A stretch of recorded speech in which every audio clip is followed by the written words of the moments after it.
Hello बच्चों, चलिए सवाल को पढ़ते हैं। इसमें लिखा है in arrangement shown the block A of mass 15 kg is supported in equilibrium by the block B. Mass of the block B is closest to. तो बच्चों ये हमारा अरेंजमेंट गिवन है और यहाँ पर क्या है, इक्विलिब्रियम है। तो यहाँ पर दो ब्लॉक हैं, ए ब्लॉक और बी ब्लॉक। तो ए ब्लॉक का मास हमें गिवन है 15 kg और बी ब्लॉक का मास हमें कैलकुलेट करना है। तो चलिए बच्चों यहाँ पर हम देख लेते हैं कि कौन कौन से फोर्सेस लग रहे हैं ब्लॉक पे। तो बच्चों यहाँ पर अगर हम देखें तो बी ब्लॉक का सपोज करिए मास m है, तो यहाँ पर हम लिख लेते हैं लेट मास ऑफ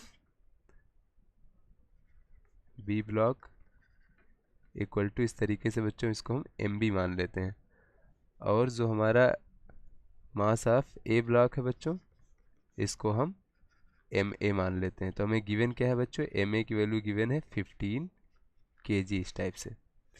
तो यहाँ पर बच्चों अगर हम देखें तो बी ब्लॉक पे डाउनवर्ड डायरेक्शन में क्या लग रहा होगा, कुछ ग्रेविटेशनल फोर्स लग रहा होगा बच्चों। और ये ग्रेविटेशनल फोर्स कितना हो जाएगा, मास इंटू ग्रेविटेशनल एक्सेलरेशन, यानी कि एम बी इंटू जी, इस तरीके से लग रहा होगा। इसकी वजह से ये स्ट्रिंग में क्या हो जाएगा, टेंशन जनरेट होगा। तो इस टेंशन को हम टी से रिप्रेजेंट कर लेते हैं इस तरीके से। अब सिंस ये इक्विलिब्रियम में है तो जितना टी इधर जनरेट हो रहा होगा बच्चों, उतना ही टी जो है इस स्ट्रिंग में भी जनरेट हो रहा होगा। इस तरीके से यहाँ पर टी से रिप्रेजेंट कर लेते हैं।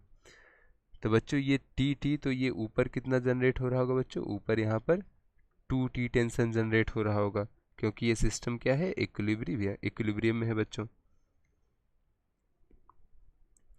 तो इस तरीके से यहाँ पर कितना जनरेट हो रहा होगा टेंशन, 2t।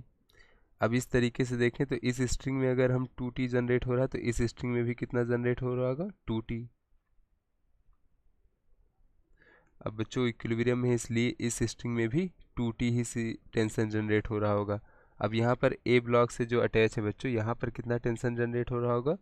तो बच्चों इस पुली में अगर हम देखें तो 2t ऊपर लग रहा है, 2t ऊपर लग रहा है, तो नीचे कितना लग रहा होगा बच्चों, नीचे लग रहा होगा 4t लग रहा होगा यहाँ पर टेंशन, इस तरीके से, इस सिस्टम को इक्विलिब्रियम में रखने के लिए। अब यहाँ पर ए ब्लॉक पे अगर हम बच्चों देखें तो नीचे की ओर ग्रेविटेशनल फोर्स लग रहा होगा ma इंटू जी, इस तरीके से। तो यहाँ पर अगर हम बच्चों ए ब्लॉक के लिए फ्री बॉडी डायग्राम देखें इस तरीके से, तो इस पर नीचे की तरफ ग्रेविटेशनल फोर्स लग रहा है ma इंटू जी, और ऊपर की तरफ 4t इस तरीके से यहाँ पर टेंशन फोर्स है इस तरीके से, और एक t इस तरीके से दूसरी वाली स्ट्रिंग में है। तो टोटल कितना बच्चों, अब ये इक्विलिब्रियम में है तो 4t plus T equal to कितना हो जाएगा, नीचे की डायरेक्शन में लगने वाला फोर्स, यानी नेट फोर्स कितना हो जाएगा, ज़ीरो। यानी जितना ऊपर की डायरेक्शन में फोर्स लग रहा है उतना ही नीचे की डायरेक्शन में फोर्स होगा।